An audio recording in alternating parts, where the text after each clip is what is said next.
What's up, guys? Joel Hurd here, back with a RoboZone Extra. We've got Jim and Dan talking about dead robots on the field and what you can do to mitigate those losses. Jim, you felt the sting this weekend. We really did. You know, we had a couple of contests this weekend where robot reliability really was the determining factor, and robots that broke down ended up losing in critical matches at the end. So I would say my experience being both a robot inspector, a robot builder, and a longtime competitor, electrical integrity is probably one of the number one things, probably the number one thing in robot reliability, where small details will ruin your day.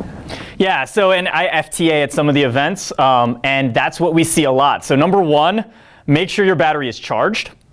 Even if your battery looks charged, it might not be okay. So if you have some dead cells in the battery and you put a voltmeter on it, it's going to look good until you start using it. So check that out. A lot of teams will have something called a battery beak. It's a really good device. You plug it into your battery. It'll give you some extra diagnostics there so you know if that's bad. And the other thing we see a lot is if you have loose connections, if your main battery lugs are not tightened down, if some of your connectors are loose, those things are going to be able to more or less brown out your robot and potentially reboot your serial or your robot radio. Yeah, loose main power connections, you'll have currents, sometimes peak currents in excess of 200 amps going through some of those joints. So they really have to be so tight you can't move them with your hands. Again, insulate everything. And one of the ones Dan didn't mention, zip tie your battery connection together. You know, Livonia Warriors, they unplugged themselves attempting to score the gear spring from the airship, reaching inside their robot and actually disconnecting the battery on their robot. So if you've got a piece of one wrap, Velcro on both sides. I like Velcroing it together better. It's a little easier to take out and change if you're in a hurry. Guess it might be safer too, but that's not my problem. I mean, the finals, any cost, right? A lot of small wiring on the robot is very, very tiny. The PWM connectors, the CAN bus, a lot of the fine signal wires, those are just as important as the large wires. If you lose the PWM wires, everything stops. We on our team, we hot glue them all into the receptacles, and anywhere that we've got a joint, we never rely on just the friction between the pins to hold it together. We'll always tape all of those connections. And the barrel connector on the robot radio is a very good place to get some extra strain relief, extra support. But we've also seen some not electrical issues. We've seen some mechanical issues maybe plaguing teams, especially at the end of the game. I keep talking about the hang. We've seen some missed hangs, sometimes teams not grabbing the robot in time or at all. Sometimes we've seen teams climbing the rope and not making it to the top. What do you think are the main causes of that, guys? Well, a lot of times we're seeing ropes basically get caught up in preventing the motors from being able to lift them. Really comes down to, number one, being able to safeguard against that from going over your rails, and also making sure that your motors have enough torque to possibly push through that if they need be. Yeah, one thing that I saw on a number of teams that we helped, they designed a spool system based on the base diameter, the base radius, and did their torque calculations on that. However, the rope piles up with each consecutive wrap, and so the diameter grows, losing torque as the drum grows, as you wind up the string.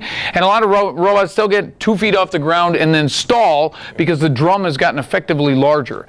Fixing that, gear everything down a little bit, a 25% reduction in speed will give you the torque you need to fix your robot and make it climb every time. Right, and I've been called crazy for making large wholesale changes mid-season, but look, if your climber works some of the time and some of the time it pops breakers and doesn't make it, don't hope that it was the good time when you get to the finals. Please fix it. You've got withholding allowance, you've got time, you can be making replacement parts, you've got practice day to swap them in.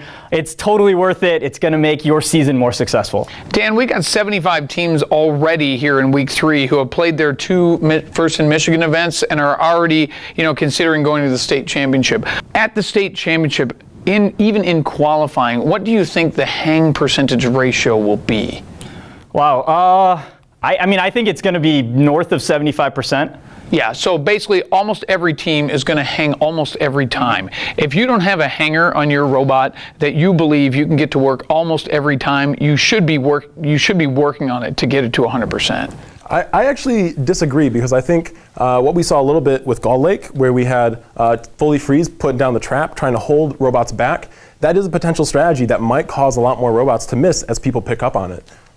That is true, but you have to put yourself in the situation of doing that. So awareness that that can happen, now that we've actually seen it happen once, I think that'll permeate into team strategies. We know if you get close to your airship, you're pretty much going to have to be left alone, right? The penalties are too big.